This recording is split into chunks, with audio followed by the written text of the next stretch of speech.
Hey, this is Josiah, I'm Will. and welcome to our podcast where we're literally just talking about the NFL for God knows how long. I like talking about the NFL. I like football. I like football way too much. Yeah. I mean, what's your reason for doing this? I've always been super interested with content creation. I love sports, especially football. And just as time goes on, the things kind of come together, and it's just like it's the perfect middle ground. Is You get content, you get to talk about sports.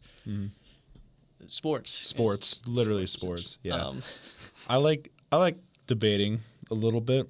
I'm not a super heavy debater, but I will fight people on like hot takes and stuff like that. Just so you all are aware. I mean, I can get pretty passionate about some things, mostly because it's like there's some hills I will die on.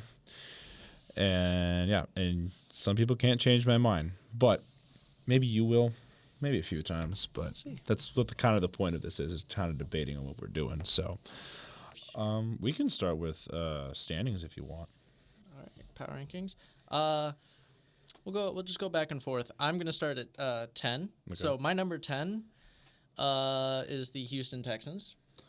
Interesting. I have the Cleveland Browns.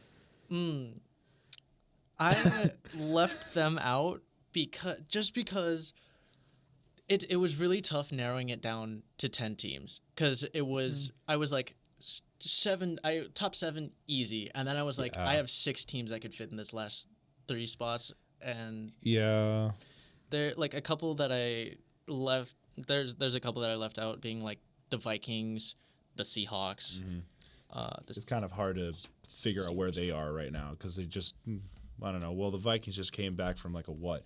They started 0-4 and they've won their last 6 or whatever it was. Last 5. I think. Last 5? Yeah. So it was last 5. So they went from 1-4 to, 1-3 to 6-4 within the last few weeks. So, which is a pretty good turnaround. Unfortunate that Kirk Cousins is out though. I hope he's back as soon as possible though. I want him back. He's a great player. Underappreciated. I'm gonna say my number 9. So what I have at number 9 is the Houston Texans. So we do agree, like a top 10. I do think the Texans are definitely up there. They have like convincing wins. Stroud is where did he come from? Like I know Ohio State, but like where did this like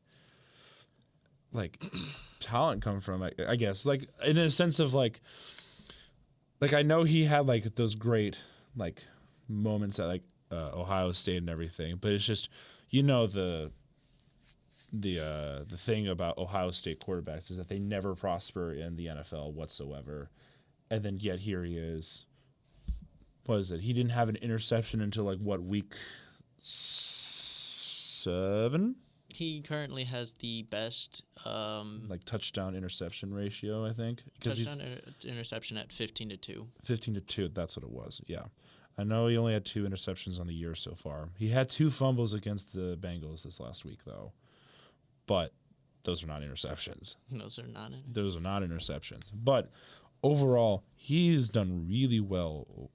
Like first year into this, he's got a solid team. What is it? Tank Dell. Tank Dell.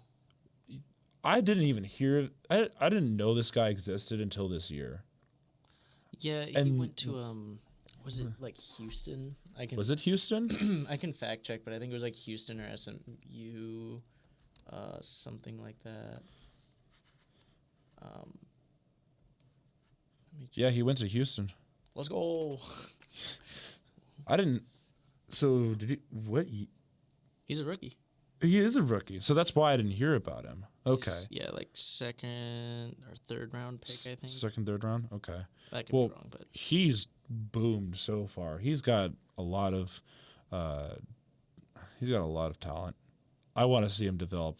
Like I think he can be a really good receiver if the Texans use him correctly and if he develops properly under like the right coaches and everything. But I do think the Texans have turned things around, especially of like the mess that they were in for the past few years. Oh, yeah. So I I do like seeing that.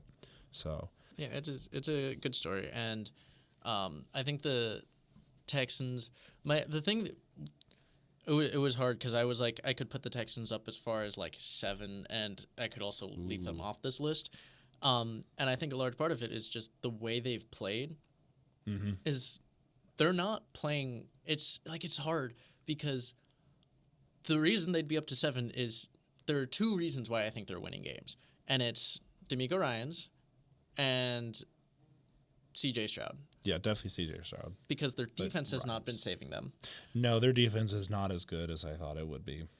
I don't think their offense is the most talented offense. They No. have like no run game, and their receivers are not necessarily anything special. I think what you have is a good coaching staff and a quarterback who makes his receivers better and plays pretty much mistake-free football. Oh yeah. And the absolute clutchness of back-to-back weeks game-winning That- drives. That is insane. I watched that highlight of him going down the field with like what was it, like 40 seconds or whatever it was to tie Against, that game. The Bengals. No, that was for the win. That was for the win. That Oh, was then- he, oh, then it he was led the them into previous- field previous- goal range. It was and the then- field goal range, and then it was Yeah, the So game against the was it the Buccaneers it was the Buccaneers. Yeah, because they where played the he- Buccaneers a week before. had the game-winning drive God, and that was- scored with 3 seconds. I was like, it's watching them. It's not just being like, oh, I'm just gonna throw it deep and my guys are gonna make a play and get it. He's throwing like. Against the Buccaneers, he had no timeouts, and he threw 30, 40-yard bomb to Tank Dell Yeah, on the Tank Dell. left sideline. Yeah, And it just they have promise in their future. That's for sure. Yeah. I do think C.J. Stroud will. If he wasn't a rookie this year, I feel like he would be in the MVP conversation because that's what a lot of people have been saying. I've been noticing. He's obviously the best touchdown interception ratio, QB rating of like really good. I don't remember exactly the number, but I didn't expect this from him. I didn't expect this from like Bryce Young, for example, but I didn't expect him to like take this huge leap right away into the year. And like we're like halfway through the season right now, and he's already like I wish he wasn't a rookie. Otherwise, he would be in the MVP conversation. But he's definitely like I feel like he's leading like the offensive rookie of the year, definitely, because he's got the stats to back that up, and like how he's like elevating the team around him. He's really good. I want to see him do well. But yeah, he's been very impressive. He was there. There are some players I'll look at when they come in, they get drafted, and I'm like, that's a good player. I said it with Kenneth Walker. I've said it with Jonathan Taylor. Yep. I said it with DeAndre Swift. Whether you think that he's actually good, but I've called players who've been good. C.J. Stroud, I looked at and went, No, I didn't think he would, and it's like people get it wrong, and yeah. I mean, it's hard to predict things, and the thing is that I actually of the 3 rookies, Stroud, Young, and Richardson. I thought Richardson was going to be the one that was going to be the same story as Stroud right now, but Richardson is not playing right now. He's injured, and here's C.J. Stroud completely destroying the narrative that I thought I was going to give him right away this year. And the first few weeks, I was like, okay, yeah, he's doing pretty well for a rookie. And then we're like halfway through the season, he's like leading his team to possible playoff contention already. And what was it? They're gaining up on the Jaguars right now. The Jags are like what 6-3 right now, Jags are 6-3, and Texans are 5-4. they're just one game behind. That's all they are. They just need the couple of victories, and they'd take the division, or at least for a little bit. I don't know. Yeah. Jaguars are a little bit better, I'd say, well-rounded, but Yeah. that's my opinion. Speaking of which, that gets to my number 9, who is actually the Jacksonville Jaguars. It's just I told you the last couple spots were very difficult. I think a lot of it's very difficult because I think there's a lot of good teams with inconsistencies. Yeah, I think there's the top 3 teams, and then there's like 4, 5, and 6, and then it's just a bunch of wishy-washy. I don't know. And I try not to put my bias into this, but also I kind of do. I mean, that's why we're talking about this. I mean, there's a few things that I like to talk about with a couple of my rankings, mostly because they could be controversial. I feel like, but putting them at what was it, number 9? Number 9. That's fair. I It's I respect it. they could be a top 5 if they could figure out the issues on offense. Yeah, I don't know what's going on in that O line. No, the O line's not good. And I think that's clear. I think it's something. That Yeah, needs to I'm be like I don't know what's addressed. going on there. Like, But didn't they pick up some players on the off season to help that O line, or am I thinking of a different team? Season. Yeah.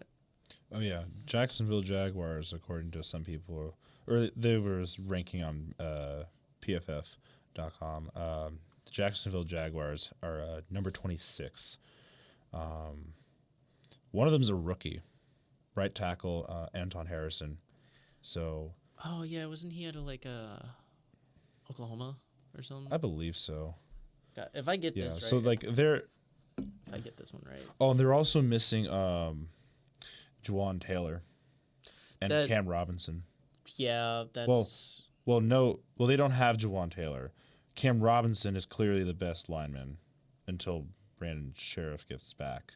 But Robinson only allowed 27 pressures in 14 games last season. let's go. Anton Harrison is from Oklahoma. Let's Is he go. from I Oklahoma? know Oh my my shit. You're pulling this out of your pocket, I swear. I But, followed the draft and I was like, because I think he was a first round pick. Was he a first round pick? I thought he was a second. He might have been a second. I don't remember exactly who their first was. Okay. Um, But yeah, I thought they got some help on that front, but I guess not. They're not doing too hot. I mean, the issue is when you get a rookie, is it's an unproven, and lineman Yeah. is like one of those that's really tough. But Yeah, lineman is pretty hard to come the by. issue with the Jaguars is it's not just the O line. Like the O line is an issue, Yeah. but that doesn't explain the turnovers and the like lackluster. Yeah. Like if you were just going backwards because of bad blocking, understandable. That's not just the issue though, and No, it's not the issue. they have a lot of talent, They're and not using it correctly. it's I think one of the issues, like the main issues, is they're not utilizing Trevor Lawrence right. No, they are not. I mean, I have Trevor Lawrence on my fantasy team, and every time I look at my fantasy team, it's like, why is he not doing like really well right now? And I keep looking and just seeing all these interceptions, and there was a fumble I think 1 or 2 weeks ago or whatever it was, and it's just statistically wise, Lawrence has not been doing well. I can't tell if it's like the receivers are not catching the balls or if it's like the pressures. They have good receivers. The pressure doesn't help, but Yeah. I think Well, I guess what I'm thinking about with if the receivers aren't catching, I'm flashing back to when Jacksonville played the Chiefs earlier this year. yeah. Ridley just dropped like every pass that came his way. I swear. I was watching that game live and I was like, Ridley, you're supposed to be this like wide receiver 1 or whatever on this team, and you're dropping all these passes. He had like I think 2 or 3 opportunities to score a touchdown in the red zone, I think, at that day. And he just dropped every single one of them. I don't know why. I think it was an off day for him, but I think I hope. I think Ridley has the capability to be. God, if they could get him to be a 2 and they could get a 1 over him, a wide Yeah. receiver 1 over him, they'd be phenomenal. I But think they would be better with him as 2. the issue I have with it is, I don't remember exactly who's the offensive play caller. I don't know if it's Doug Peterson or their OC. But It might be shared. It might be shared. I'm not sure. their offense is like a very West Coast style, Mm-hmm. and that is not at all what he ran at Clemson. At Clemson, it was basically like an air raid offense. He was able to push the ball downfield, and that's not what they're doing in Jacksonville. And I think by doing that, you're limiting his ability to actually perform well. His ability is, I can push the ball deep, and if I can't push it, if I can't get anyone deep, I can dump it off to an elite pass catcher on the short, Yeah. Travis Etienne or Travis Etienne right there. Evan Ingram. And then if you take away all of that, I can run the ball. But it just seems like it's what was the stat? He has one of the fastest. What is it? The shortest amount of time between snap and throwing the ball or pressure. He is in quarterbacks to play. Where is it? That's the longest. In quarterbacks to have played, I think it was more than 5 games. He is starting quarterbacks who've played more than 5 games or somewhere around there. He is second behind Tua. Second? Actually, sorry, he's technically tied for first with Tua. Oh, really? He has one of the quickest times. Like, he doesn't hold the ball, which generally is a good thing. Yeah. Except he's also still up there in sacks. He's sacked 10 more times than Tua. Yeah. Obviously, O-line is a part of the issue, but the other issue is he's throwing short most of the time, which is like you need to condense it if you want to beat him deep every once in a while. But you got to know that Trevor Lawrence, like, you have receiving talent. You have a quarterback who can hit them deep. You got to spread the field a little bit more. Yeah, they need to. I feel like they're not. In some cases, they're not being aggressive enough. I feel like they needed to push a little bit more with that. But yeah, I think the issue is just they have the talent, but they're not utilizing it in the best way. And I feel like what we said, Ridley as a wide receiver too, that could definitely help with that. They need to use ETN and Ingram a little bit more, I feel like. But I don't know with them. They're just kind of like a hot and cold team right now. Like, they can be good, but it's just random when they're not. The issue with them is, like, they have a really good defense. They do. They have an amazing defense. They have, like, definitely top 15, probably top 10 defense, and it's like your offense is just, they're turning the ball very resemblant of a Nebraska team, Yeah.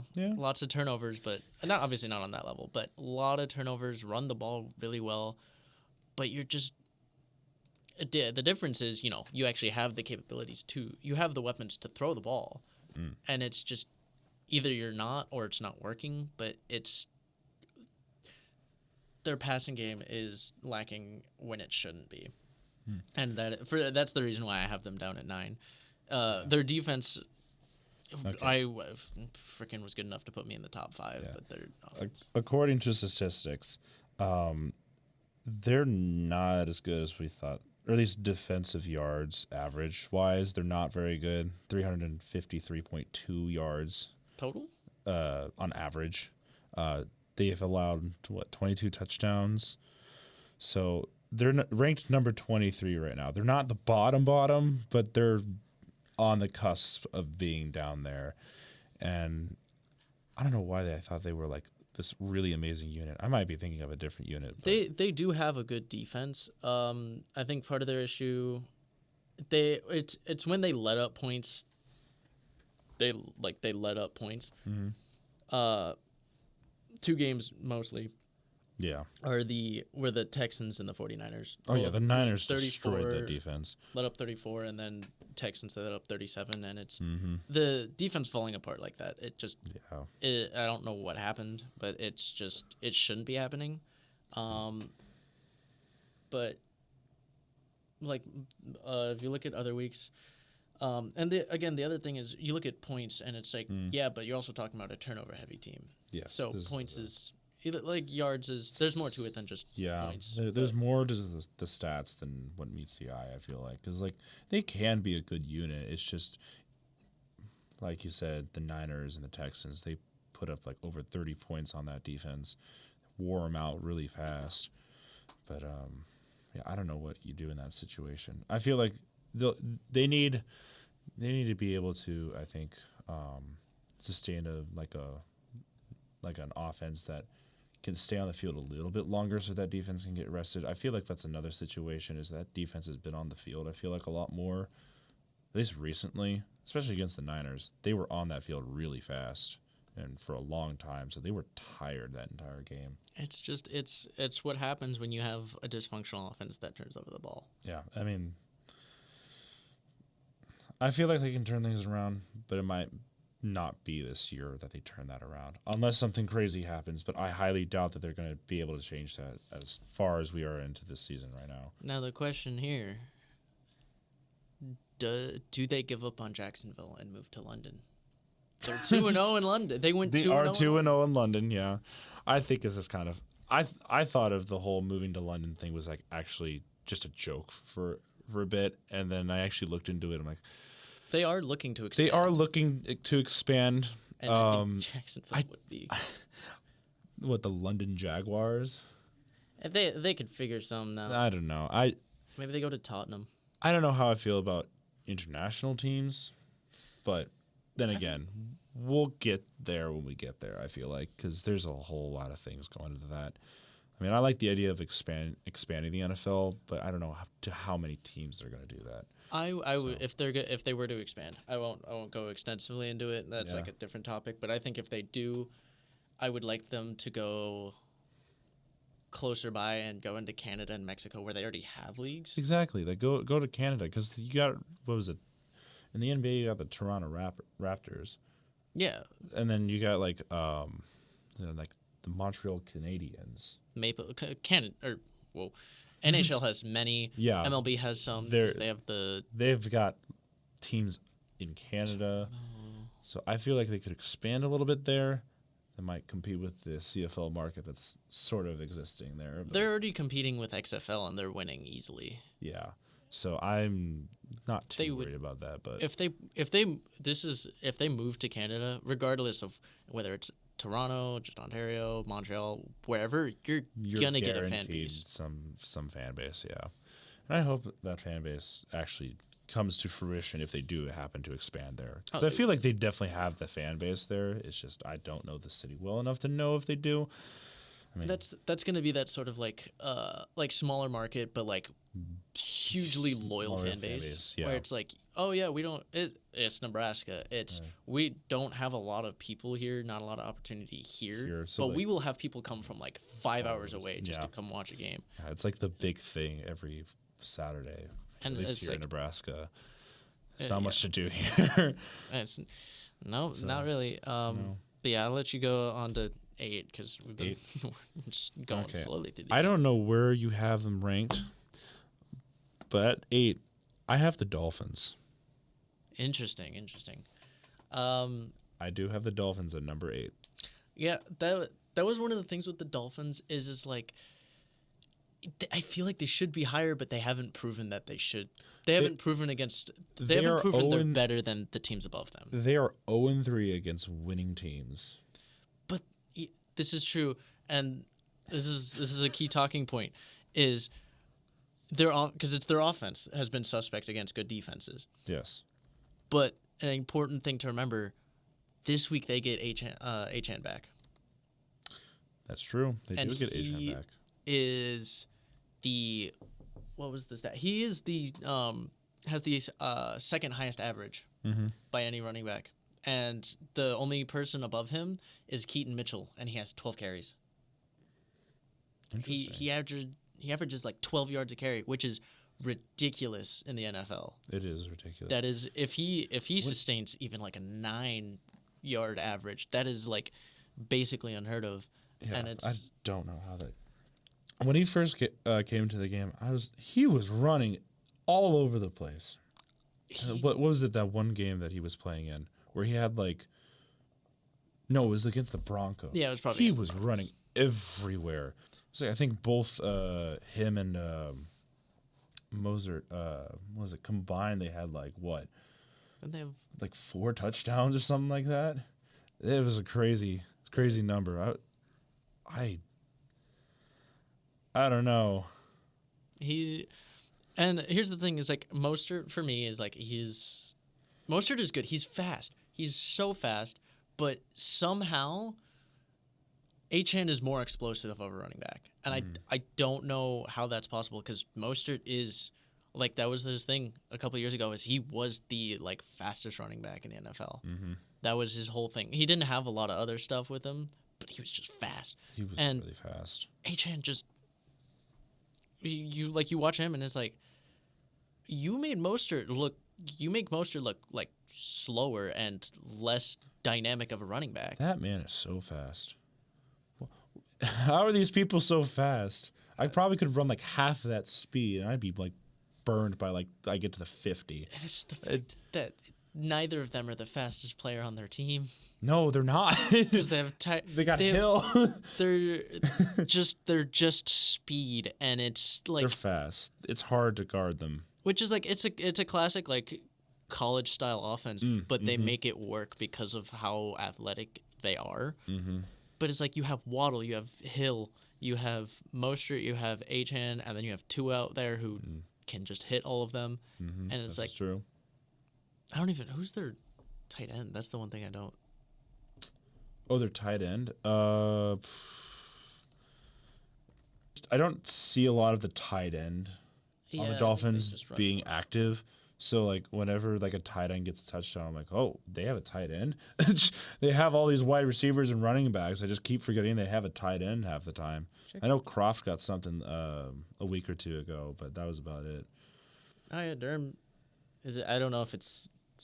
I don't know. Is it Smithy? I don't know. Smitty. But his name is slightly familiar, but yeah, that's the one position I didn't. But the other thing with the Dolphins, they have a good O-line. Yeah. Have been dealing with some injuries, which has not helped, and then their defense is. But here's the other thing: is I do expect them to actually perform better because they do have Jalen Ramsey back. Who They do have Ramsey back. might not even be up to top 5 corners anymore. No, he's not. But he's he still still Jalen he still performed pretty well. Yeah, he was really good when he was a rookie at Jacksonville. He was amazing. And then he threw a hissy fit, and then it went all the way to the Rams. But and he got a ring out of it though.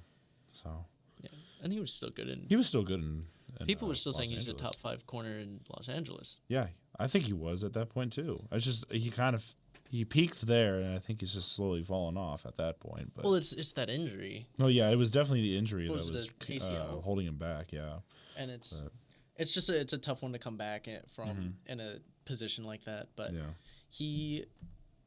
I think there's still room for him to come back more. I just think it'll take some time for him to get back to it, or it could just be he doesn't get back to it. But We never know until he actually plays again. going on this one could be a hot take. I think this one's a hot take regardless, because I think they're either underrated. Most people I feel like are going to think they're either underrated or overrated. Okay. My number 8 is the Bengals. The Bengals. Okay. And my reasoning is I'm judging them as a team now. Okay. And I think they're a top 10 team now.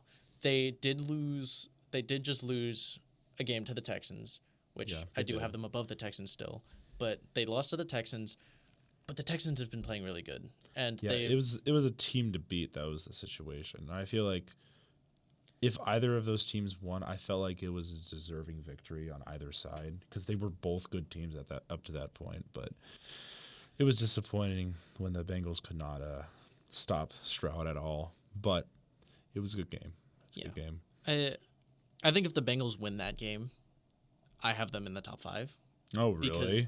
Because they started horrible. They always start horrible. At least for the past few years they have. But if they win that game like they had been winning games, just as like complete, they've been dominant before that, and I think they still are that level of good. It's just, like it slows your momentum, It does. and it shows that they maybe they're not the best AFC team, but they're previous years. still I think They're still gonna good. It's just I don't think they're I think as they make the good. playoffs Or at least still. I think once they turn things around, they'd be fine. That defense is underrated though. Their defense They're is, really good. but that's the thing is it's a really good defense. Texans still go out and put up 30. Yeah, that's the thing. It's just that they did it against was it Jacksonville as well. They put up a lot of points, and there was just no answer to that offense, or at least the Texans' offense. But yeah, I don't know what it is, but I don't know the Texans have surprised me this year so far. I'm truly surprised about that. But They have been a surprise team, which I just don't think I think people expected them to get better with the like additions they made and the new coaching. But I just don't think anyone expected it to be this year. Yeah, I thought it was going to be next year. Because that's usually what it is. It's you get your big guys, you give them a year to develop, you kind of are like mid, and then you go and you make a strong push. playoff run. Yeah, mhm. But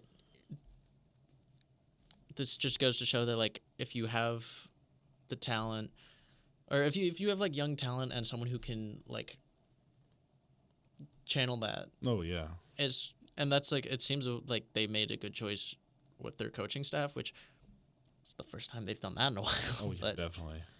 they just It's been a hot minute. they're.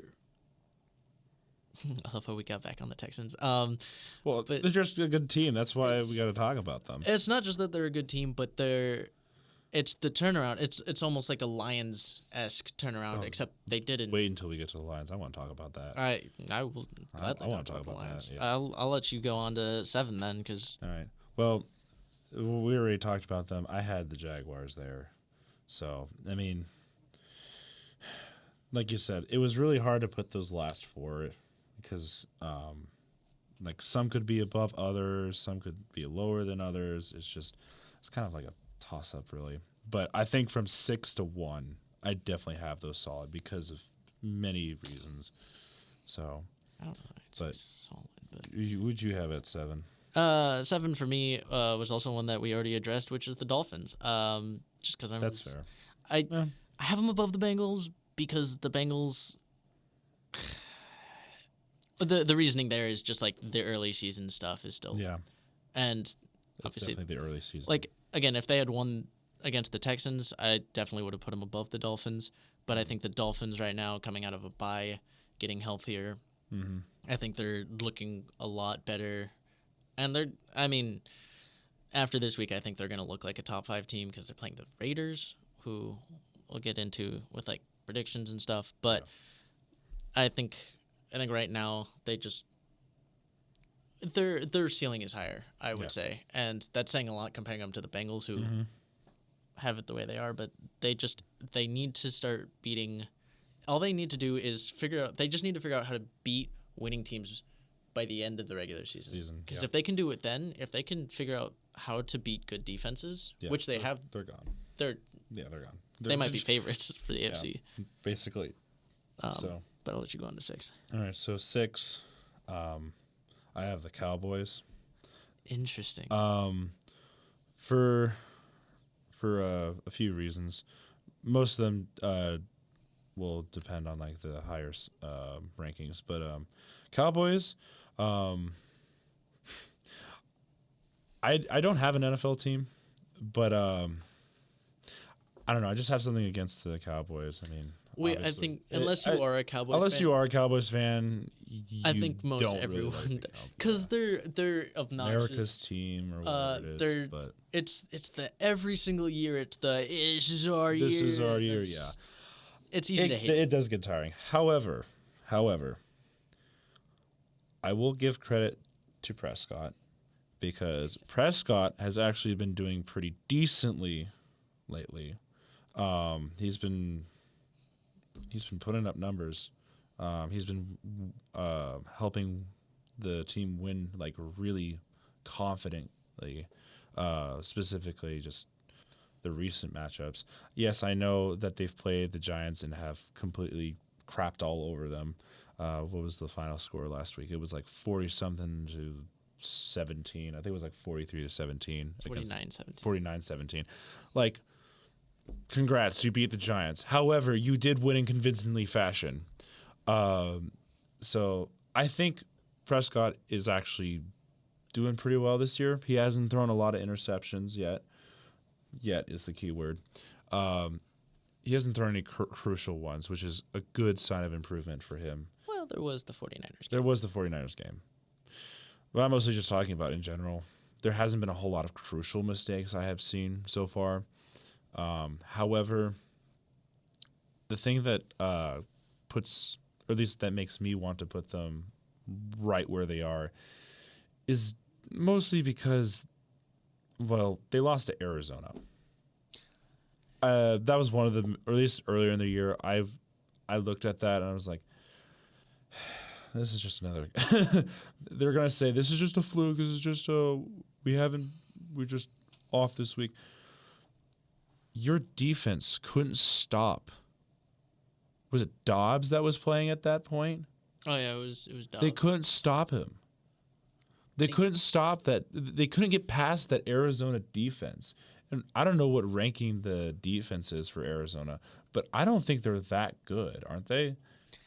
The Cardinals, especially with Dobbs, are just a really hard team to read because they're extremely scrappy. They are definitely scrappy. Yeah. They don't have like good talent at any position. Like I mean, now that they have Kyler back, it's Okay. I think Kyler's. I'm actually higher. I don't know how I think about Kyler. He has flashes of potential, but then he also does a bunch of dumb things. So Yeah, but it's it's so hard because he had Cliff Kingsbury and everyone he did regarded have him as we a don't. really bad coach, and so Kingsbury is a whole different discussion, but yeah, defensive rankings. What was it? They're tied for 12th in points per game, Cardinals 24, 28 points, 28-point games for the first time since the 7-0 start in 2021. So they're doing pretty decently. They're tied for 16th in the league for points allowed per game with 22.3. Although 2 of their 3 games they've held to 20 and 16 points respectively. So, and they've also been without Buda Baker. So, and they're a 2-win team. they're a 2-8 team, I believe, right now. Yeah, because they've only beaten the Cowboys. I don't remember the other team they beat. They just beat the Falcons. They just beat the Falcons. I don't know what to think of that. It's just, and then I'm diverting a little bit, but yeah, the Cowboys need to convince me that they're actually going to be good, because they lost to the Eagles and they lost to the Niners, 2 of their biggest rivals as of right now. And if you can't beat one or both of your rivals in these big games to show that you are like the team to win the Super Bowl, you haven't convinced me. And I know how good the Eagles are, and I know how good the 49ers are, especially in recent memory, because the Niners have stole quite a good pick from Washington. Chase Young, God, that's terrifying. That defense. I didn't even. It took me. Pray for mercy on the people that have to block them. It took me a hot second for me to be like, oh shit, this isn't just Chase Young and Bosa. They're Ohio State players. They're Ohio State players. Didn't they play together? Yeah, they played. They graduated at the same time as 2018. They entered the draft at the same time. Yeah, so Bosa went to the Niners. Young went to the 2020 pick. Yeah. Just. Well, he started.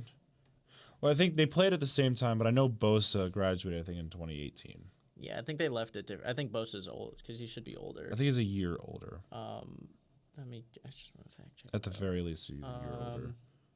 Bosa's been in the league for 5 years. Young has been in the league for 4 years, so it was only. So he's only a year younger. Yeah, so they work well together. I mean, see Ohio State and everything, but on that D line, that's just they already had a good D line too, and they're just, and it's such like a classic 49ers thing is everyone's like, oh no, we don't want to give up a third for Chase Young, and the 49ers are like, or because a big red flag is, oh, his contract's expiring. We don't want to have to pay him money. Yeah, 49ers are sitting there going, who says we have to pay him money? We're going for a Super Bowl. Exactly. Like they're not worried about the money. They're more worried about the Super Bowl. However, they haven't won a Super Bowl with all the talent they've acquired in the past 5 years. God. I mean, last year obviously it was just QB injuries. It sucks because you don't need a great quarterback. He's in that system. But Purdy is a system QB, and no one can convince me otherwise. You do need a quarterback who is able to throw the ball, though. Yes, you do need, but also to be able to carry the team in crucial situations, which Purdy has. You can, but the game against the Vikings, that was not a great last drive, or at least as solid as one I've seen before. But yeah, we're getting distracted. We're talking about the Cowboys right now. Yeah, the 49ers are. We'll talk about the Niners later. They're definitely up in the top 5. Yeah. I'm not worried about that.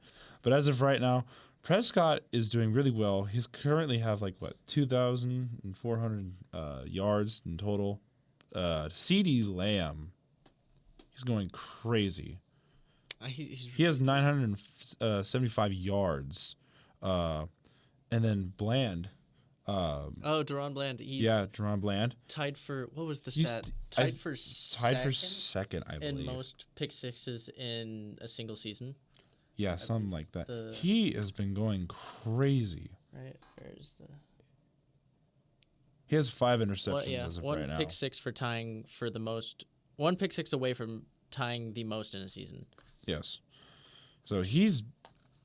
I don't know when those picks happened. I knew a couple of them happened in the Giants and Commanders game, I think, or somewhere sprinkled throughout the season. But I know that he's been showing up.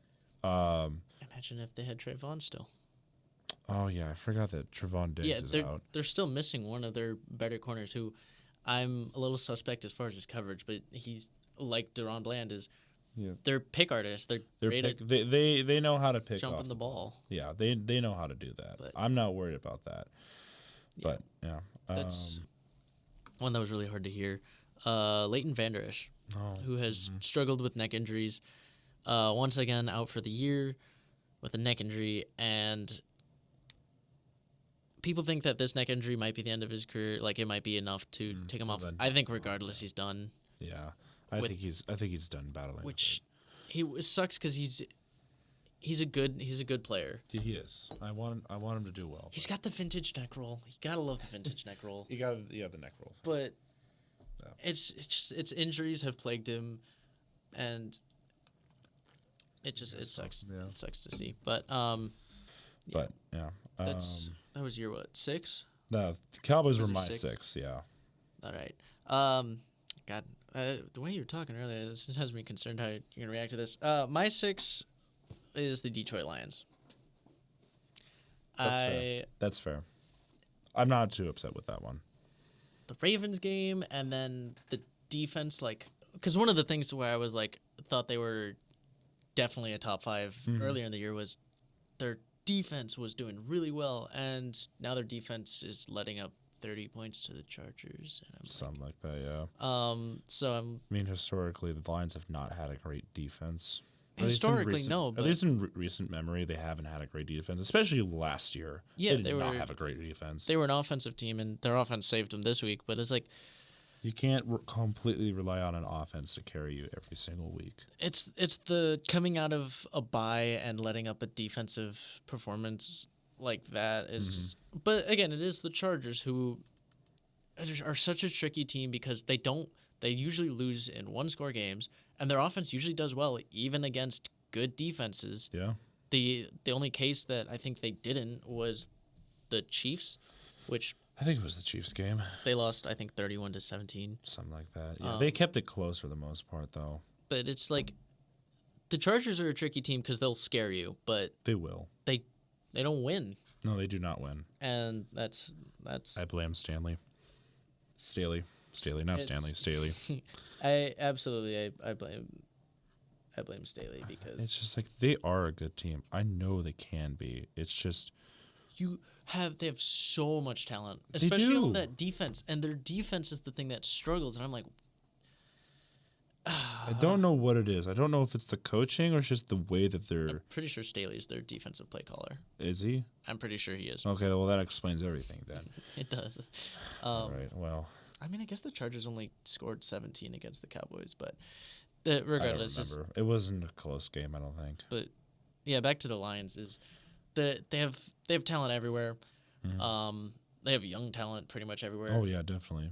They still need to develop them. So they have room to grow, but they're gonna win their division. You think? Yeah, I still think they win pretty easy. Okay. Because the Vikings are only a game and a half behind. Yeah, but they still have to. The Vikings still have to play the Lions, and That is also true. the Lions. You have Amon Ra. You got Yeah, they got all that. one of the best backfields with Montgomery and Gibbs. Gibbs. Oh my God. Jared Goff's Feed proven- Gibbs. I swear to God, if you don't feed Gibbs, I will come after you. Because Gibbs is such a great player, and I want him to be on the field more. He's such a great. I need to see him getting the ball more. I love Montgomery. You but have I need Montgomery. Gibbs. They both can perform. It's the classic what's a recent team that's done this, other than the Seahawks with Walker and Charbonnet. But say Nick Chubb and Kareem Hunt combo is you have a 1-2 where it's either one can do, or Mostert and Achane is they're both good. they're both good, and Just it's when were you going to use them? it's you got to mix them up, and they have slightly different skill sets. But regardless, you have a great backfield. You have one of the more underrated receivers. You have a solid O line. Oh yeah, that O line has developed really well. You have Jared Goff, who has proven he can be the franchise quarterback. I still kind of want him to go with the younger guy at some point, but and for the time being, I still like Jared Goff, and I think he should start there because I don't think he fits that offense. I feel like he does. And then you look at the defensive side of the ball, where you got Aiden Hutchinson, who is still just a menace. Aiden Hutchinson, that guy, he's everywhere. I just remember, what was it? He can do a lot of things. I just remember, what was it, last year the Bears were visiting the Lions, where he was close to the sideline, just had his eye on the ball the entire time. And then when I think Fields was going to make the pass, intercepted that ball and he was gone. Hutchinson can do anything, and he cannot be stopped in some cases. He is fast. He's a fast guy. He's really good, and the Lions are just an interesting case because it's their defense struggles, but also you look at some of them and it's I don't know where their issue arises, because it's you have some pieces that are big names. You have C.J. Gardner-Johnson. You have Brian Branch. Oh, Brian Branch. Oh my God, such a steal. Yeah, I think the Packers are a little angry about that. Oh, they're so angry about it. They're so angry about it, especially that first game. They were oh my gosh, Branch, he picked us off. God damn it. It's I can hear Tom Grossi in the distant past. But it's they're I think, and I don't know if the issue is because the other thing about the Lions is they have players who fill spots that you're who is this guy? But they perform most of the time. But I think that's also part of the reason why you see them have off weeks is just these kind of guys that nobody really knows. Maybe there's a reason why. Maybe there's not. The Lions are kind of just one of those teams where it's they play players and you're why have I not heard of this guy? But regardless, I think they have the talent to be absolutely a top 5 team, but they have some struggles. They're not there yet, and I think they'll go up in future weeks. Okay. But I just think for the time being, I had to put them at 6. Okay. Especially because of the guys above them. I'm gonna just name from 5 to 1. Okay. And I'm gonna see what you think of that. And you can name yours if you want. Okay. But from 5 to 1, I have the Ravens, the Niners, the Lions, the Chiefs, and then the Eagles.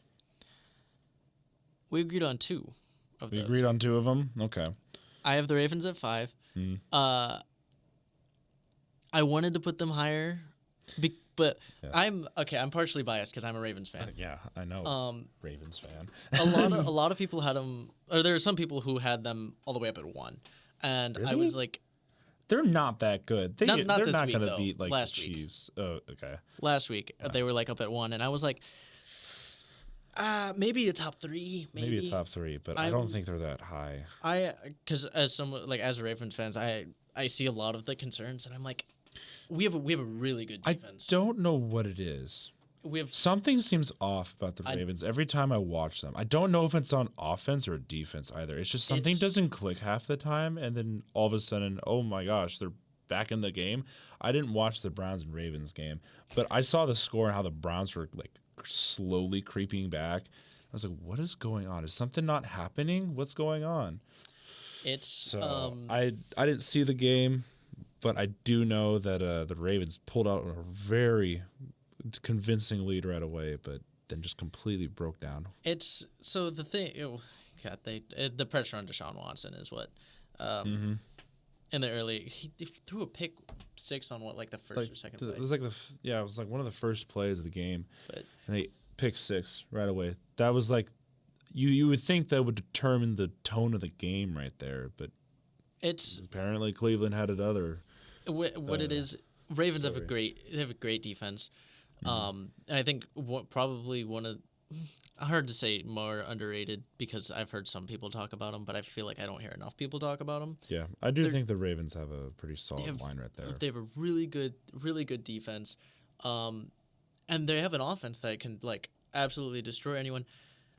Where I've seen issues with them is their offense doesn't do jack shit in the second half. They do not, and that's why the Browns came back. It was just I kept looking, and I was like, okay, are they going to get a field goal? Are they going to get a touchdown now? What's going on? And I could see them punting it and punting it and punting it, or losing the ball or whatever it is. And I'm just like, I'm sitting here looking at the score, I'm like, the Browns are going to win the game, and they did. It's like, that was Ravens, hello? It's the second half offense. It's all of our losses. Colts, we were out to fairly certain we were out to like an early lead and we just didn't score. We got up to 19 and didn't score in the second half. Steelers absolutely was. We went into the fourth quarter up 10-0 and we let up 17 points. And it's like you're completely dominating. Your defense holds them to less than 24 points and your offense, all you have to do is go out and get like a field goal, a touchdown in the second half, and they don't, and it's the thing that destroys them. This team, I pray to God it does not remind me of this team, but what was it, last year or 2 years ago, where the Ravens, they started off really good, but then like lost like 6 of the last 7 games or whatever it was. I don't remember if that's actually right or not, but I just remember that either last year or 2 years ago, the Ravens like got off to like a really convincing start in the division and completely fell apart and ended the season 9-8. I don't remember what year that I was. think it was last year. Yeah, where they had a bunch of leads and just completely blew every single one of them. They were literally the Atlanta Falcons that year, where they had a lot of these leads that they should have like pulled off and won, but ended up losing to them. Yeah, it was last year because the Steelers won. I think it was like the second to last or that last matchup where I was like, the Ravens, like, come on, you need to win this game or otherwise you're not going anywhere. And then they lost the game. I was a little I think it was 2 years ago because last year was when maybe it was 2 years ago. I don't remember. Last year we were missing Lamar. It's a recurring trend is my point. It's just this is something that hasn't like, oh wow, this is a new thing. No, this has been a thing for a while now, and I don't know what's going on. I know in years past it was Greg Roman was not a good Greg OC. Roman, And he was writing off the 1 year when Lamar won MVP and we went 14-2, 15-2. I don't remember if it was the 15. It was like a 4. Was think it we were 13? two Was it lost. 13? I thought we were a 2-loss team. But it was like it was more than 2 losses. I think it was like a 3 or 4 loss, but I don't remember. we won I know we had the 1 seed. You did have the 1 seed, but you didn't do anything with it. No, because we went into the playoffs like we have, and the offense didn't do anything because all we did was run the ball. And it didn't work because they were like, "Hey, don't do that," and then we didn't. So And then you wonder why the recurring a stereotype of Lamar Jackson is like, oh, he's just a running back, a quarterback. That's where that comes from, basically. But he can pass the ball. He can. I've seen him throw these balls. I'm like, where are these passing plays? They're not throwing the ball enough. And then when they do, it finally works. But it doesn't stay like that for very long. And I think Steve Monken is. I think he's better. I think he utilizes the receivers because we actually have some receivers. You actually have receivers this year. Sure, you have a vet, OBJ. He's pretty solid. Was it now? He's not. He's got 2 touchdowns now. He's got 2 season. touchdowns. I think he's going to start warming up. One per week. And he's there basically to kind of like, I don't know, help the younger teammates to kind of get their groove together. I mean, Zay Flowers has been doing pretty well from what I've seen, but I don't know. They just the Ravens, they frustrate me because I know they can be a great team, but they can never finish the job. They just are never able to finish it. They just need to get a cut. And I think it's just a thing that is like a mental thing, and I think it's something they can work on, and I think that they can get over that, and I think if you do, you have a Super Bowl contender there. Oh, definitely. But it's just you got to figure out how to get some points in the second half, whether even if you're up 31-10, get an extra field goal, get an extra touchdown, and just give it a little bit more space so the defense can not have to stress about. Oh yeah, doing all the work. But you need to give the defense the time to rest. That's the thing. I mean,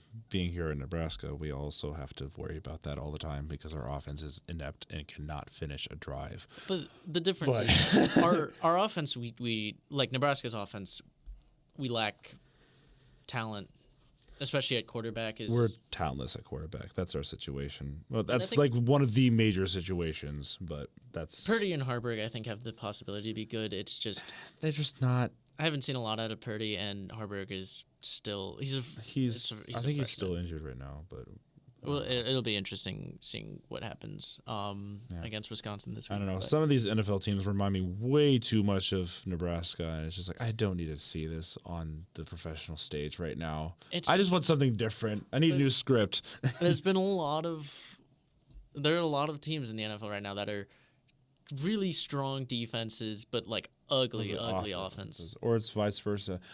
Honestly, if I'm being completely honest, from what I have from 6 to 1, those are fine. I think from 7 to like the bottom, anything can be changed, I feel like. Because I don't think there's a lot of teams that have really proven that they are like playoff contention worthy, because there's just a bunch of sloppy games so far this year. I mean, you have like the ones that are not going to go anywhere, like the Giants and the Cardinals. Like, they're not going to win a whole lot of games now. I mean, maybe the Cardinals, but not a ton. Giants are 2-8. They're going to be at the bottom seed. Same with the Bears. So I mean, the Patriots are also 2-8. That's crazy. I keep forgetting that the Patriots exist sometimes because I don't hear about them all the time.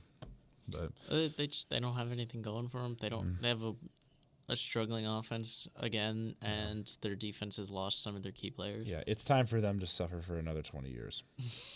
Because we suffered under them for 20 years, now they have to suffer for 20 years. But that means we also have to deal with the Chiefs for another God knows how many years from now. But Mahomes is not going to last as long as Brady did, though. I will say that. I don't think anyone's going to last. I think Brady's... No one will last as long as Brady, unless someone is like crazy at health. But speaking of the Chiefs are actually my 4.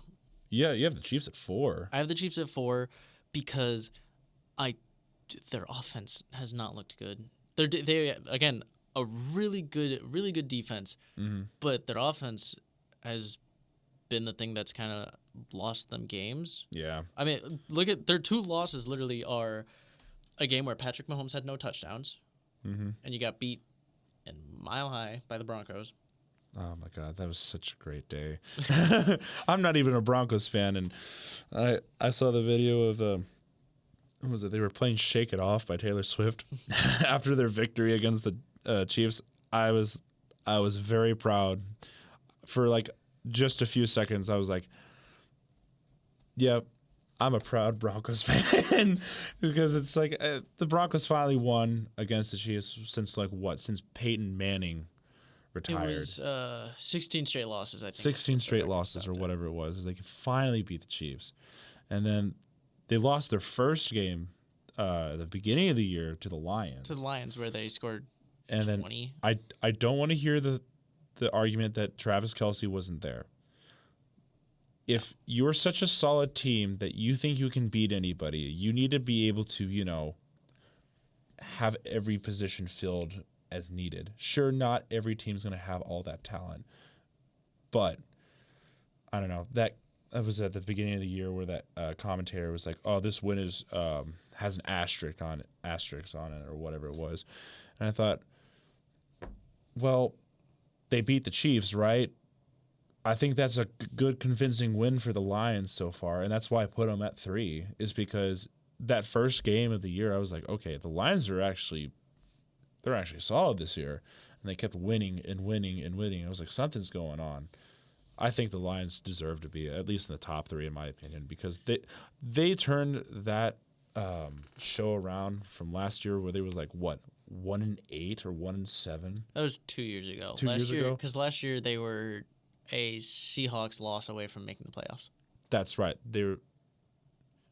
Seahawks beat the Rams because they beat the Packers to keep them Packers. out, even though they had no chance. But yeah, but I don't know. That's why I put them at 3 because they're resilient. I will give them that. And the reason why I put the Chiefs at 2 is because I can't. As much as I dislike talking about some of the fans, the Chiefs do have a really great team, and I do think that they deserve at least to be in the top 2.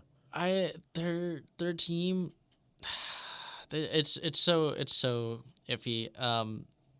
They're a team who has a really good defense again. Yes. Another team, but their offense, when their offense doesn't work, it doesn't work. And their offense has not been impressive at all. Yeah. And it's just, I don't know. I know Mahomes is a great quarterback, but he cannot do everything for you. Like, you need to have at least somebody to be able to, like, I don't know. Like, I don't know. Was it, Kadarius Toney, that game against the Lions, Butterfingers all game. All game. I don't know what was going on with him at that point, and that's just kind of the rap he's got around him is just the fact that he just drops balls all the time.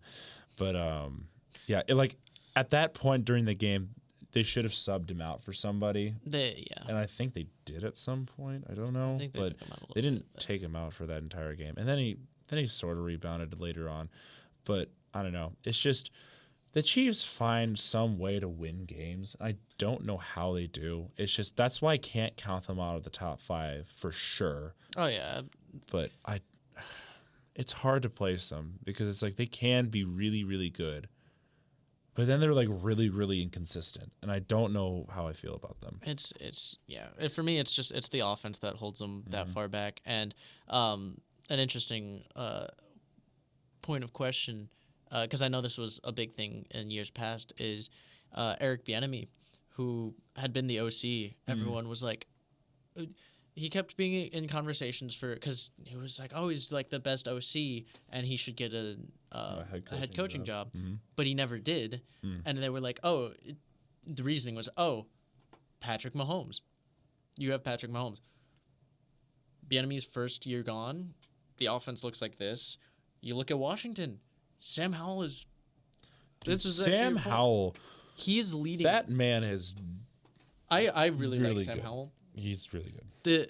And there are some concerns, but yeah, I think Bieniemy deserves some credit and being some sort of quarterback guru because he took Sam Howell, and Sam Howell is the leader in passing yards and has the most completions. The one caveat, though, he's also the more sacked quarterback. Yeah, he is also the most sacked quarterback, which I think is partially just the line. It is the line. Another stat that I found is the Commanders or Sam Howell is also the most blitz quarterback because the teams blitz him, and it was by like 20, a count of 20. It was like 140 versus like the next guy was 120. Oh, wow. And it's because they know they can. Yeah.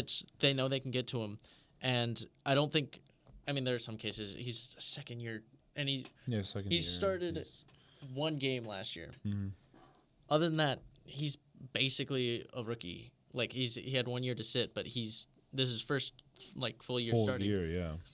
And this is like the pressure he's getting, and he's still playing on that level. And he's doing pretty well. He's doing really well, and I love watching him.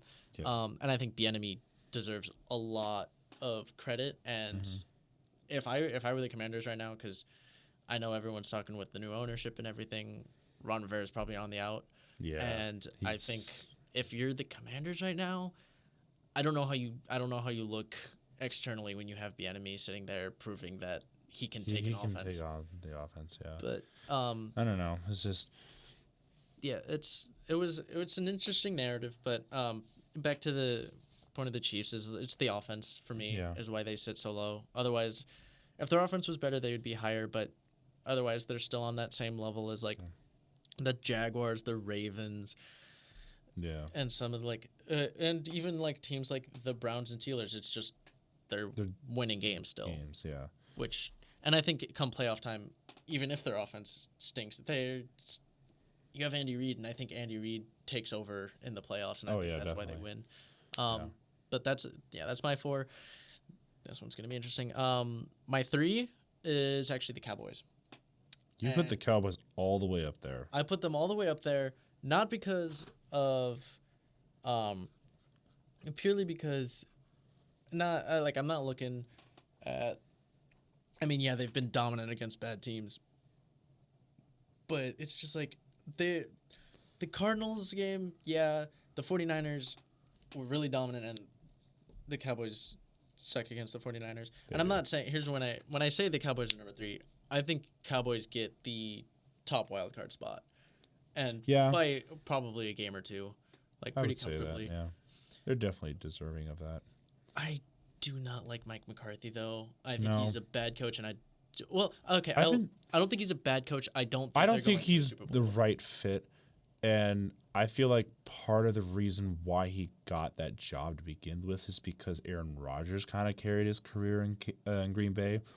I think that's the reason why Aaron Rodgers succeeded in some aspect in Green Bay for a while, is because he had McCarthy not like his puppet or anything, but like basically they were on the same page for the most part, I feel like. But McCarthy, I feel like without Rodgers wasn't great right away. And then eventually he adapted to the Cowboys, I feel like, but I don't think he's a really great coach. He can take a stacked roster and lead them to be like one of the better teams in the NFC, but then he's proven he can't close games. He can't win in the playoffs. He hasn't. I mean, look at the past 2 years when they played the Niners. They got bounced both, right? Did they win a playoff game last year? No, they did. They beat the Buccaneers. Oh yeah, sorry. You beat the Buccaneers, who had the easiest freaking. What they get? They basically handed him a victory on a silver platter is what they did. I mean, the Bucs were not good. Nobody was surprised about that. 8-9. Was it 8-9? Yeah. Yeah, they were 8-9 that season. It was the worst division I think in football. Awful division. And they shouldn't have got it. I was really rooting for Tom Brady to miss the playoffs because that would have been funny. But I thought it was kind of funny if Tom Brady actually beat the Cowboys, but obviously that didn't happen. I think if that happens, I think in either scenario, I think it was just hilarious of the fact that one of them was going to win, and I think either situation would have been hilarious. Yeah. But what was it last year? What was that design play on that last play the Cowboys had during that? I looked at that. I'm like, the Cowboys are going to lose because McCarthy decided to be this genius of an offensive coordinator and decided to run that play. Well, I know what they were going for, and it didn't work. It didn't work. Elliott as a blocker and the snapper. He wasn't meant to block, is the thing. It's that right there it was going to be a hook and ladder play. And you put Zeke there because it's another man who can run. Yeah.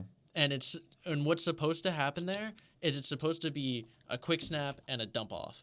Yeah. And it just you didn't do it. You choked it away, and it's obviously some parts of the design are flawed, but I think Zeke being the center is not the main issue because the ball is not meant to be in Dak's hands long enough for that to happen. For him to actually have to block someone. Exactly. And it's just that I don't know. It wasn't designed very well, and it looked like they did not practice that very well, if they did at all. Well, the 49ers completely blew it up because that was the thing is they did get it off, and I don't remember who caught it, but he just got absolutely rocked. And I think it was Turpin. Was it Turpin? It might have been Turpin. It was. It wasn't Lamb. But they do the same thing. It was the year before. against the 49ers. It was a I QB thought that was draw. the funniest thing ever. I was watching that game with the actual 49er. No, I was watching it with the 49ers fan. I was thinking of the Rams NFC Championship.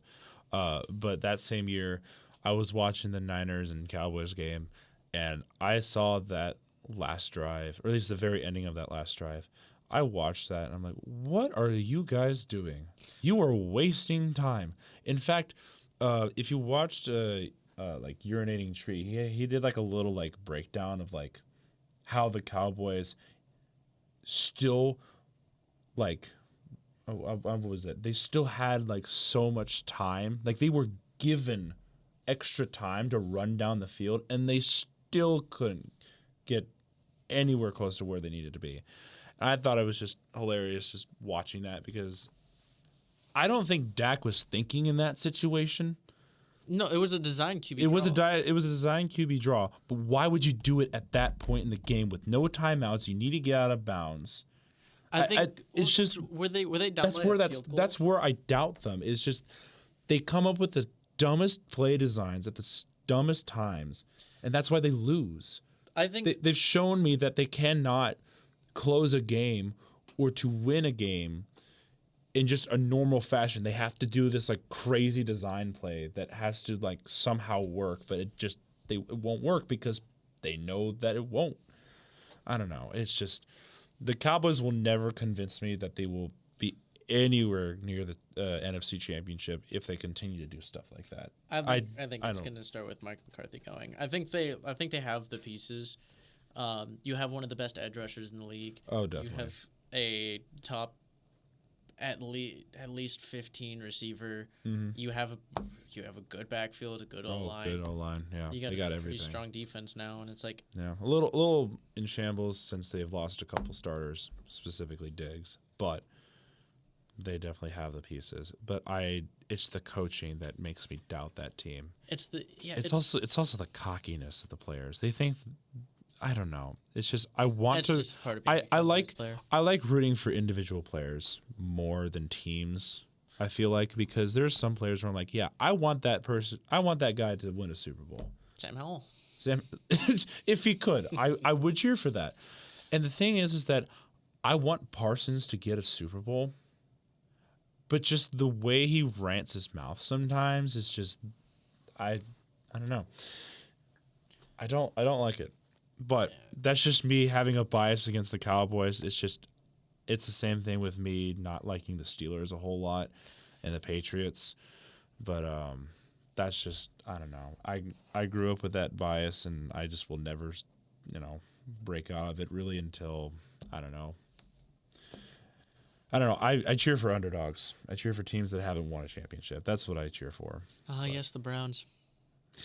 If the Browns could not have Deshaun Watson on the roster, Browns maybe could- it would cheer for that team. However, They still have Until- Myles Garrett.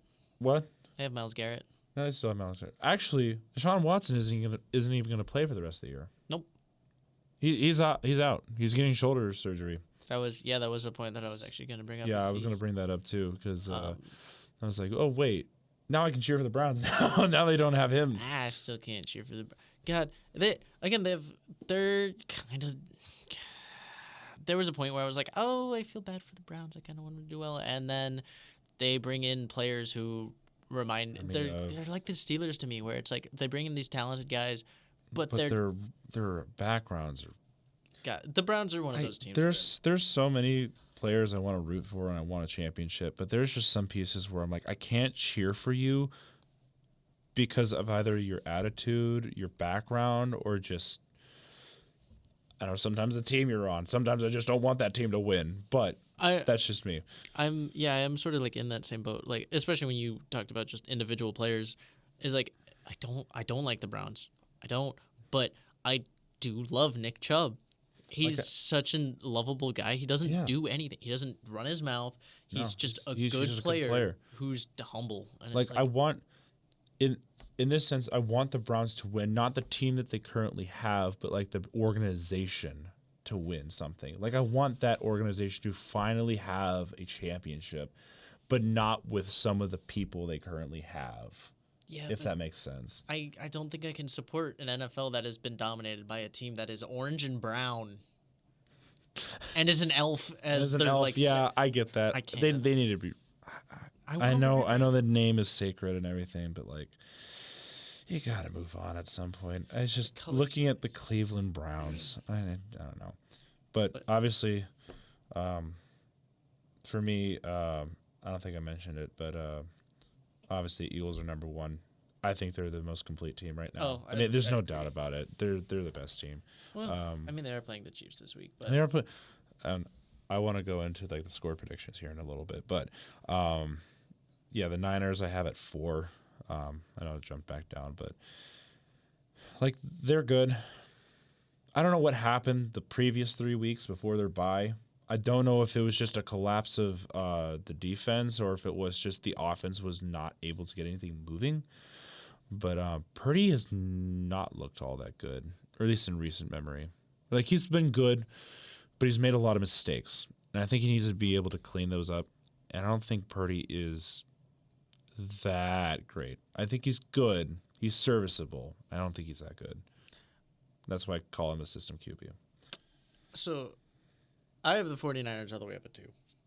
They're my 2. And It was honestly, 49ers. that's fair because they are a good team. It's just the previous 3 weeks before their bye is where I put them down lower. Yeah, and I see that. Like that was my concern. I was like, how? But like you look at like you compare them to the other teams, and I'm like, they're still better. Like They're still good. I still think they're better than the Cowboys, the Chiefs, the Ravens. Oh, definitely. Like, and those They are the can teams be. that follow them up, and it's like. I don't know what happened to the 49ers. I think part of it was injury because they were missing yeah. Debo for a couple weeks, and Yeah, Debo was out for a bit. people say it's like, oh, Debo hasn't done anything, and it's like, Debo contributes by being on the field. His contribution is just his presence. Yeah. Because when he's on the field, McCaffrey can get more yards. Kittle gets more yards. And them Oh. and Not so much Kittle, but yeah. well, look at Kittle last week. He did Yeah, great last week. I know, but I'm just saying as a whole of this year so far, he's been more of a blocker. Which He's become more of a blocking tight end at this point, which is fine. He's really good at it too. He's good at it. I just wanted to see him, truck some people. I want to see him rough some people up. He's a really great player. I just want to see him do well, but I don't know. And that's another team I want those players to succeed, but I don't want the team to get another championship, if that makes sense. Yeah, I mean, understandable, but like, there's so many likable. I love Brock Purdy. I love Christian McCaffrey. I love George Kittle. I love him. I love Christian McCaffrey. He's a great player. He deserves a ring. Bosa. I like Bosa. I do. I like the player Bosa, not the person Bosa. If that makes sense. I'd take him over Joey. Yeah, yeah. As a player, yeah. I don't hate Nick Bosa that much. I don't hate him that much, but I don't think he's. And then He's had some. they have is it Fred Warner Oh yeah, Fred Warner. Oh, and gosh, yes. who's the safety? Hufanga, Fonda. I think is. Oh, him. safety. Yeah. They have a really good defense. Oh, yeah, they have a good definitely. offense too. That was one of the things where I was like, you guys just lost 3 straight games, and I don't really know why. I 'Cause- think it was just a combination of small mistakes that ended up losing the game, but yeah, I don't know. They're a good team. Yeah. But yeah, and then like you said, Eagles won because How do you not put them at one? it's 49ers and Eagles at the top for me because it's like these are the 2 teams that were competing. Eagles get it because they didn't go on that losing streak.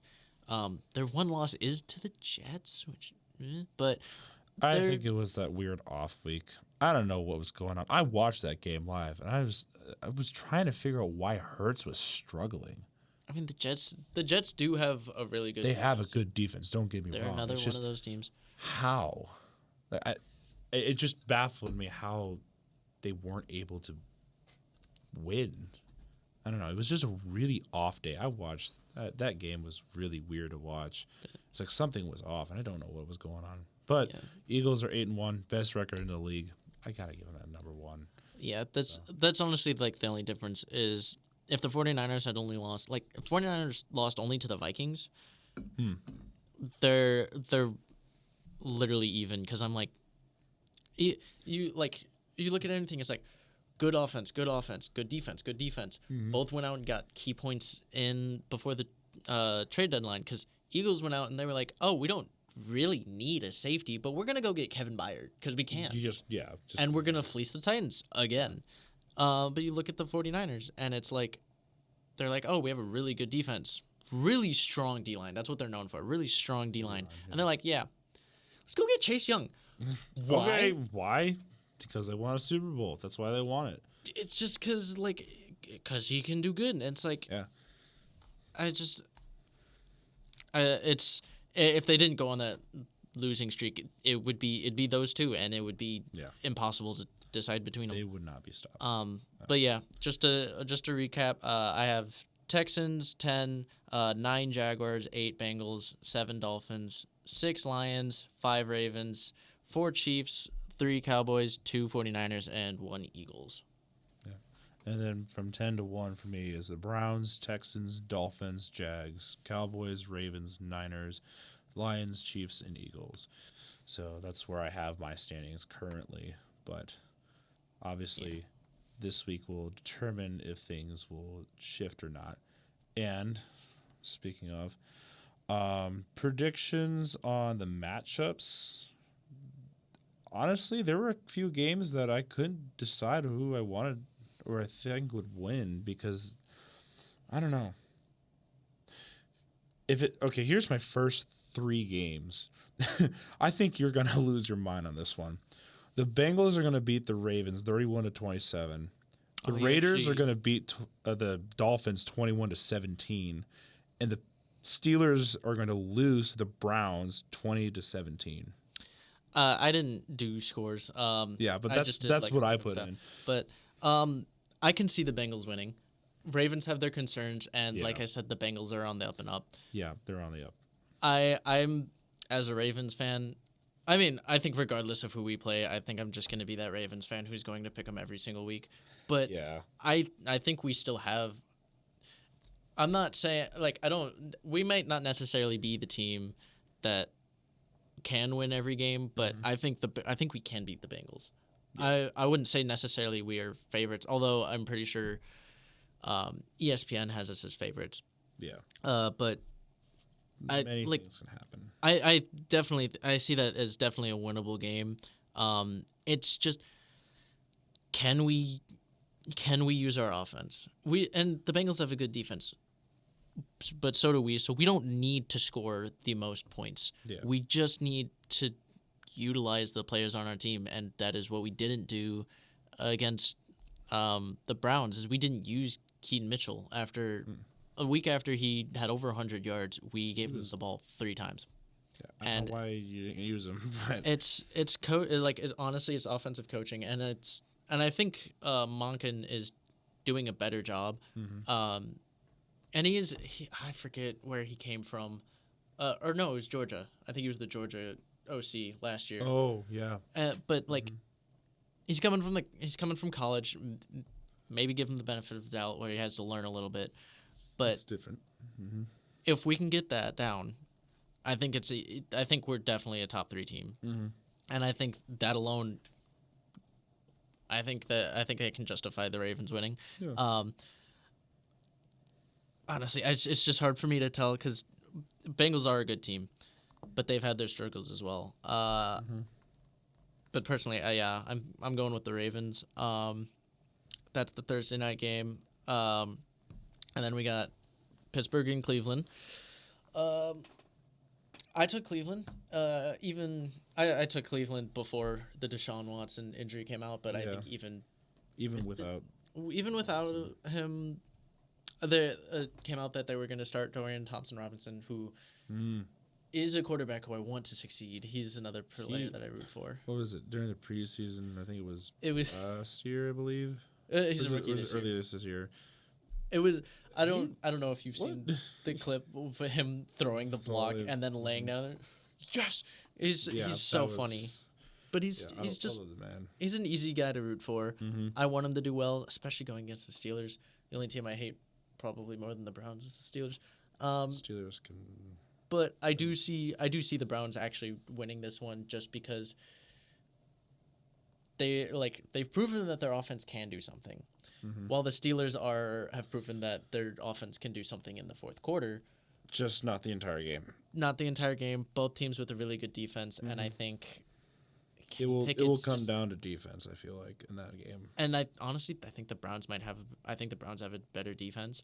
Yeah. I think Kenny Pickett's gonna really struggle. I think he's gonna give the Browns too many good looks. He's gonna give the Browns too many good looks, and I think the Browns are just gonna. Basically, they're going to play a little bit more of a complete game. Yeah. Believe that. And then on to the other set. You mentioned Miami, Las Vegas. Cannot believe you picked Las Vegas. Only because that the Dolphins haven't beaten a team that's 500 or over. And I'm just being petty, okay? I just think it'd be kind of funny if the Raiders did end up win. Mostly because, new coach. Players are happy now. Like, they want to play now, and Adams is finally getting the ball. Sure, it was a really sloppy game against the Jets.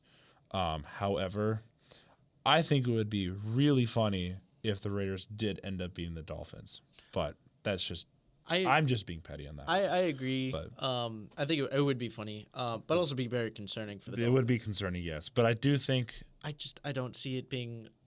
I think because again, right now the Raiders they're like in that Jeff Saturday thing. Yeah, with the they're Colts, in like the where it's like, oh, you can win games, and I think Pierce is a better coach than Jeff. Yeah, Pierce is and I think he's going to be better than McDaniels, which isn't saying much, but McDaniels is so bad. You're going against a Dolphins team who coming off of a bye and just got their best running back back. Yeah, it's also at Miami too.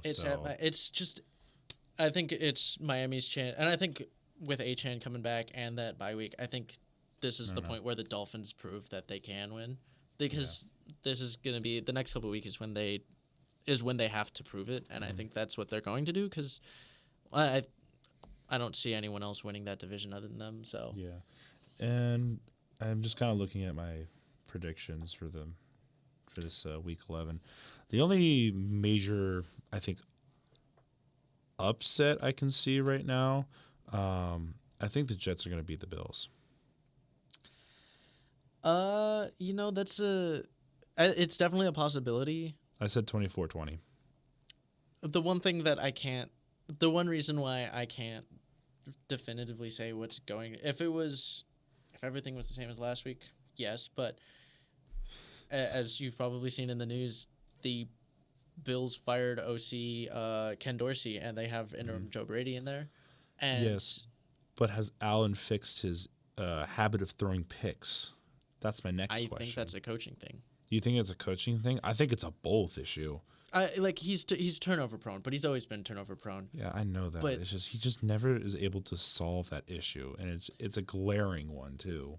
But they've proven that they can win even with that, and I think what you see is you're finally seeing them not having a good OC in like back when they had Brian Daboll. Brian Daboll was probably the reason why they were good. Well, it's just the benefits of having a good OC, and we've seen that a bad OC will ruin a good quarterback, because that's what's going on with Patrick Mahomes too. And because of that, is your OC holding you back? And I don't know how you look at the Bills' offense this year and go, no, he wasn't holding. They haven't done anything on offense. Their offense has been garbage, and that's why I don't trust the Bills right now. Like, I want them to succeed. It's just this year it's just not. But they have the talent. Which, if they have the talent, but they're still struggling, you got to look at coaching and stuff. And I think Ken Dorsey was a problem. I don't know if Joe Brady is better. Yeah.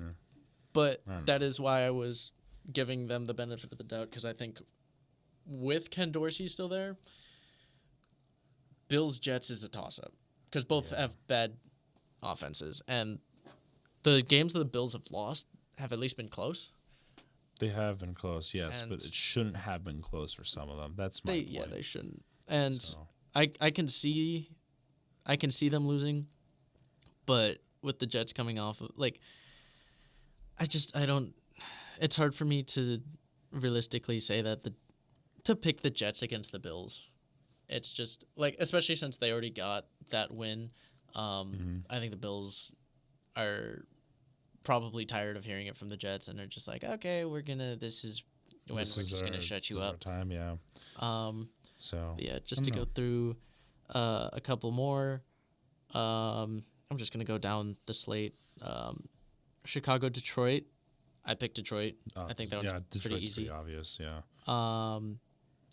An interesting one. Chargers, Packers.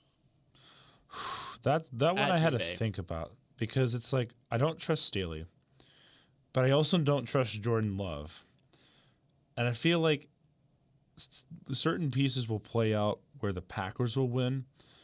I think Aaron Jones will finally be the reason why they win a game. I don't know. It's hard to pick that one because it's like I think Herbert can do well. It's just this is at Green Bay. It is at Green Bay, and that was actually the exact reason. Was it 2 weeks ago? Why I picked the Packers over the Rams? Just because it's at home. It's at home, and it's not just that it's at home in Green Bay in November, but you're taking an LA team and bringing them up. Yeah, that's the other. Who plays in a dome? It's like they're not used to the element. So. I think the Chargers are better. The Chargers will play it close, and I think the Packers. I've seen Jordan Love throw too many final drive interceptions to think that they're going to be able to pull this one out. Again, the Chargers are a team that could definitely also blow it, but I think the Packers just they're not looking good. Packers are not good. I just don't think the Chargers will beat them. I'm not sure. So you're going with the Packers? I'm going with the Packers. Just a slight victory, though. It's not going to be close. Well, it's not going to be a wide margin. It's going to be close. The one I'm very confident will be a victory is the Cowboys winning at Carolina. Oh yeah, that was 38-10. There's no way that they're going to lose that one. No, and again, things have happened. Well, it is the Cowboys. I wouldn't say it is the Cowboys. No chance. They're such a team. Like, I feel like they don't have close victories. No, I feel like they definitely have strong victories, especially with the Giants. And everything. They'll blow teams out and then they'll lose in any sort of fashion. Mm-hmm. They can lose any fashion, but they don't get tight wins. But the Panthers do not have the offense. Their offense is hot garbage, and Dallas has proved that against bad offenses, they completely destroy them. They destroy them, yeah. And so I agree. Also, Dallas. Niners beat Buccaneers 33-16. If the Bucs can get up that many points, but this is at San Francisco, so I think the 33 is a little high, just because I compare it to the Eagles. Like the Buccaneers do have a good defense. Yeah. I think they hold them and make it a little bit closer, but I just think it's at home, and the Niners are looking for another good victory. Yeah, so. they're gonna be playing angry the rest of the year. Yeah. I'm also taking San Fran just because. Yeah. It's if they can get back on track, I don't know how. I think the rest of the games are pretty,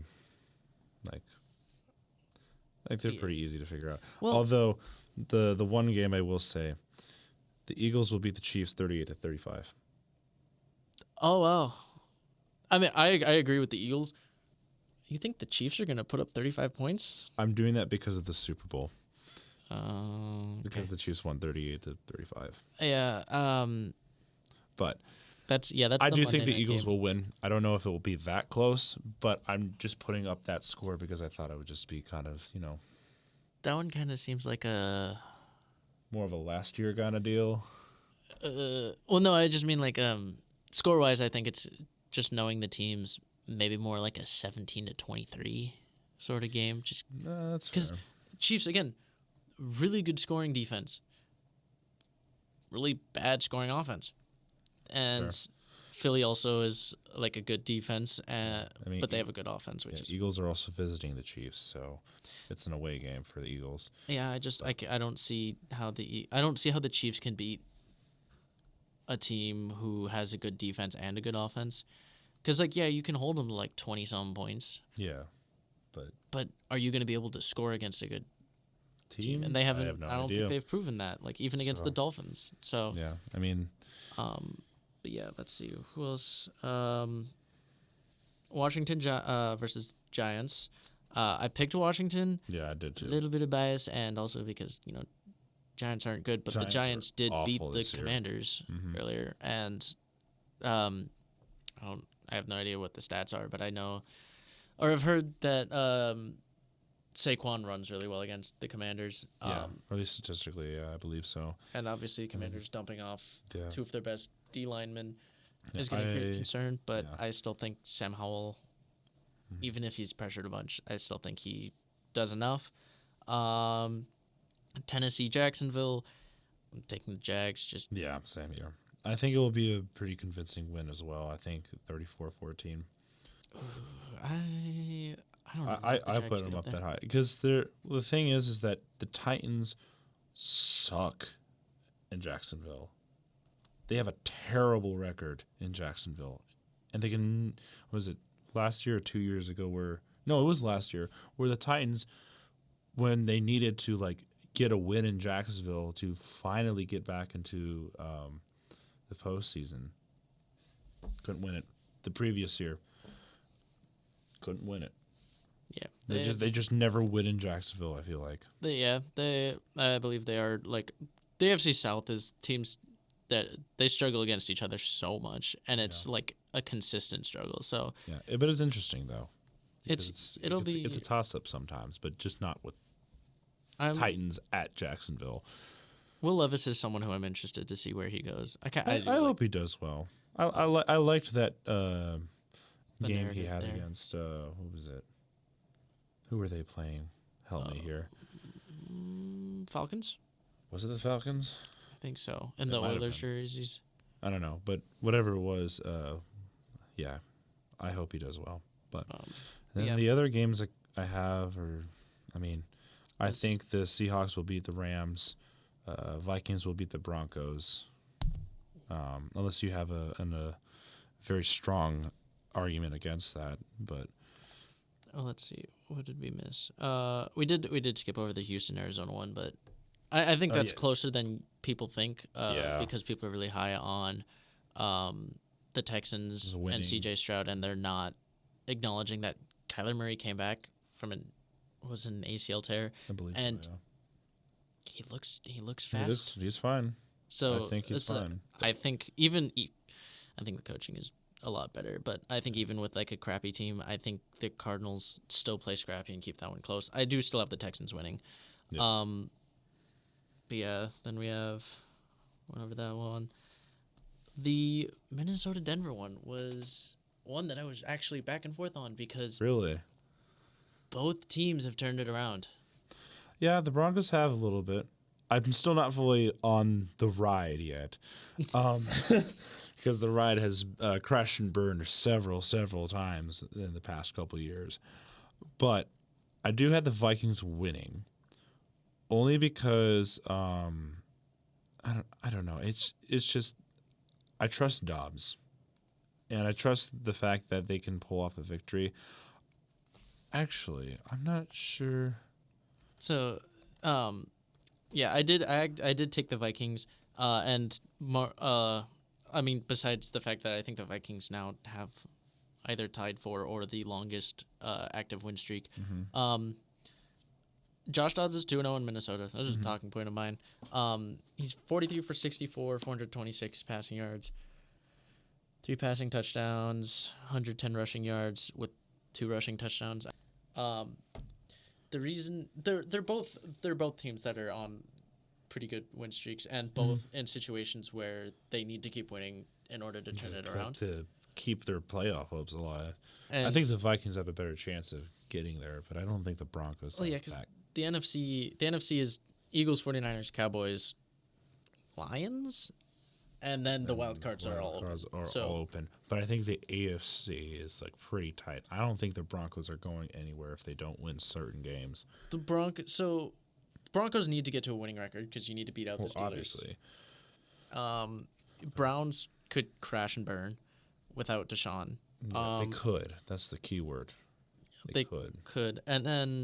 But then you're still fighting against either Jaguars or Texans and Bills and Jets.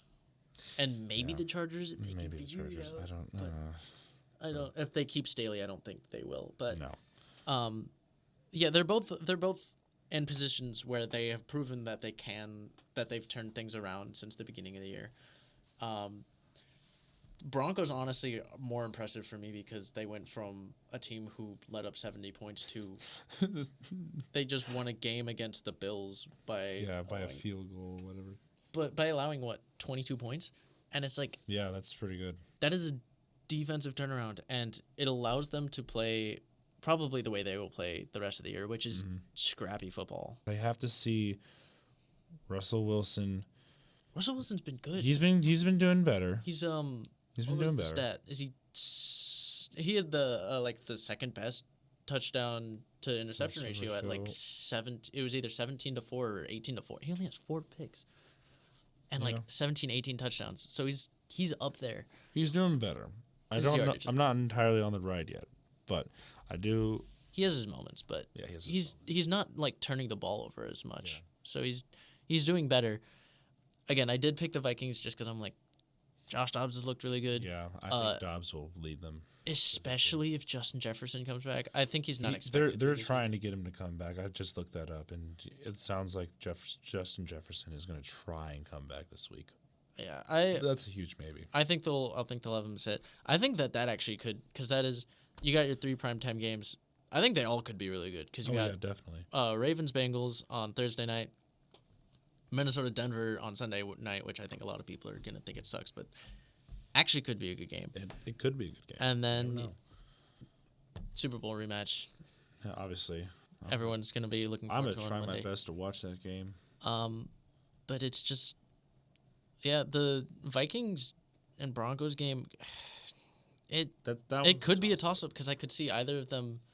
I don't think either team is going to play poorly. I think one of them is just going to actually show signs of being a playoff team. Yeah. And it's just or at least the potential of being one. That's the issue. It's just like there's a lot of teams this year where they have the potential, but they don't get it. Like they're not able to like haul it in. This just seems like one of those games. Yeah, and it's making me very hesitant it's making me doubt myself. This seems like one of those games where everyone's like, oh yeah, like Denver's doing well, but Vikings, and it's like Vikings because they're going to be a playoff team, and I'm like, but also this seems like the game where because again Vikings also have the long, like, I don't know if they share the streak, but it's at the very least tied for the longest winning streak in the NFL. Yeah, as of right now, yeah. This seems like a game where everyone's counting against the Broncos. It just seems like once the Broncos shouldn't win, and they're going to go out and win, and then suddenly they're in playoff contention. Because they have, are they 4-win team now? Yeah, they're 4-5. 4-5, yeah, I believe so. They get this, they're at 500, which, like, they're at 500. No, which they're at 500. At the beginning of the year, no one would have thought they were at 500. But if they get that win, and Browns, Steelers, one of them is losing, they're down to 6-4. Broncos are one game back from the AFC North. They're not that far. And, if the Ravens manage to beat the Bengals, they're tied with the Bengals. Broncos can be in that. If they would, it's a circumstance, but it is a potential comeback story that I don't think anyone is expecting. And it has the potential. There are pieces and motions where I can definitely see that happening, but it's got to happen first. It does have to happen, which is why I'm not picking the Broncos, but I can sit there and go, this could be a game. This could be a turning moment. This could be like an actual thing that happens, and it just because like how the NFL is just you could be sitting there and be like, what's going on? But it's We like don't know. that's what it seems like. There are several games this year where I'm just like, I don't know what's going on. It's part of the script. Don't worry about it. Something will happen. Oh I'm God, not have sure. you seen the stuff about the people who are like, oh, we figured out the NFL code, like the code to the script, and it's all in the Super Bowl colors, like the Super Oh Bowl yeah, logo because the colors. color of the logo. And I everyone's think like, that's kind of ridiculous, but it's I think it's Ravens- kind of funny that it's actually no. If it actually ends up being the Niners and Ravens, I will not It'll be only the- laugh my butt off, but I'm going to be like, NFL, why have you lied to us for so It's long? okay, but even you though can't script the NFL. you can't. You can influence it, but you can't script it. Well, yeah, and you could even argue that there is influence, but like with the Chiefs, but it's not scripted, and it's one of the most ridiculous arguments. But I would be very interested to see what would be really funny though is because what are the colors? Is it purple and red or purple and like gold? It's more of a red and purple.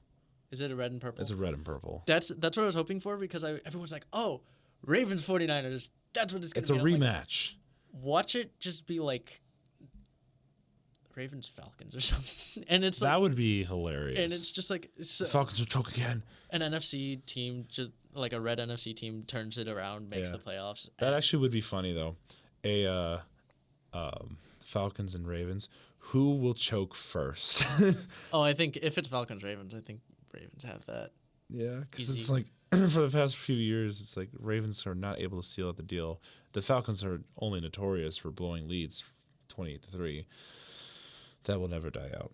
That It will will never die never. out. But well, can't do much about that, especially if that's like the last chance you had at a Super Bowl in like recent memory. Yeah. So Let's see. yeah, Yeah, I'm excited to see some of these games and recap some of them. There's a lot of also bad games on here, but yeah. There's those there's gonna be primetime some games. sloppy games. Yeah. those primetime games are exciting. Excited to see if the 49ers can, continue their Their- reroute. Yeah. And see Maybe if the we'll see. Dolphins- We'll but- see if Purdy can turn that around. But- So that is that's all. week 11 going into now. Going into week 11, yeah. So- week 10 recap, week 11 predictions. So see you don't have to- guys next week. Yes. I am tired.